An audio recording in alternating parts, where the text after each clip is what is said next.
রাজ্যের ঐতিহ্যবাহী আগরতলা বইমেলা সাংস্কৃতিক মঞ্চে চটুল সংস্কৃতি আমদানির প্রতিবাদে এবার রাস্তায় নামল বামপন্থী 4টি ছাত্র যুব সংগঠন। বইমেলা মঞ্চে চটুল গানের তীব্র প্রতিবাদ জানিয়ে আগরতলায় তথ্য সংস্কৃতি দপ্তরের সামনে প্রতিবাদ বিক্ষোভ কর্মসূচি সংঘটিত করল এসএফআই, টিএসইউ, টিওয়াইএফ ও ডিওয়াইএফআই কর্মীরা।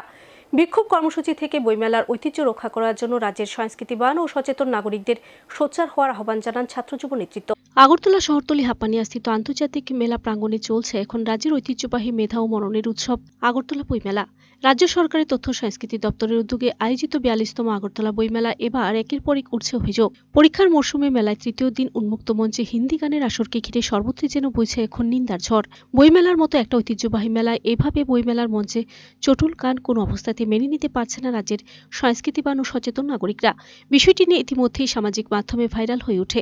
বইমেলা মঞ্চে চটুল গানের আসরে তীব্র প্রতিবাদ জানিয়ে এবার রাস্তায় নামল 4টি বামপন্থী ছাত্র যুব সংগঠন এসএফআই, টিএসইউ, টিওয়াইএফ ও ডিওয়াইএফআই।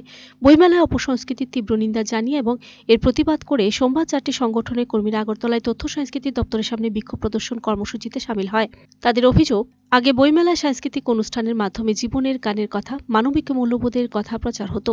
গত 6 বছর ধরে তা চূড়ান্ত অবমানন ঘটছে, এমনটাই অভিযোগ করে এসএফআই সম্পাদক সন্দীপন দেব সংবাদ মাধ্যমের প্রতিনিধিদের মুখোমুখি হয়ে ছাত্রনেতা শ্রীদেব বলেন, এবারের বইমেলা তৃতীয় দিনে মঞ্চে চটুল হিন্দি গান যা চূড়ান্ত নিন্দনীয়। যিনি গান পরিবেশন করেছেন তার জন্য তিনি দায়ী নয়। বইমেলার পরিচালনার দায়িত্বে যারা রয়েছেন তারাই ঘটনার জন্য দায়ী। বইমেলাকে কেন্দ্র করে রাজ্য সরকার বিভাজন করছে, আমদানি করছে অপসংস্কৃতি। বইমেলায় ছাত্রদের স্টল নিয়ে আক্রমণ শুরু, এখন অন্যান্য স্টলের উপর আক্রমণ নামিয়ে আনছে। তাই আগরতলা বইমেলার ঐতিহ্য রক্ষা করতে রাজ্যের সংস্কৃতিবান ও সচেতন নাগরিকদের সোচ্চার হওয়ার আহ্বান জানান ছাত্রনেতা শ্রীদেব। আমরা তাৎক্ষণিকভাবে সিদ্ধান্ত নিয়ে তথ্য সংস্কৃতি দপ্তরের সামনে এসেছি। আমরা দেখেছি আগরতলা বইমেলায় গত 6 বছরে চূড়ান্তভাবে এর সাংস্কৃতিক গুণমান, বইমেলার মধ্য দিয়ে যে জীবনের জয়গানের কথা প্রচার হতো, মানবিক মূল্যবোধের কথা প্রচার হতো, তার চূড়ান্ত অবনমন ঘটেছে। আগরতলা বইমেলার তৃতীয় দিনে এই ঐতিহ্যবাহী মঞ্চে চটুল হিন্দি গান পরিবেশিত হয়েছে।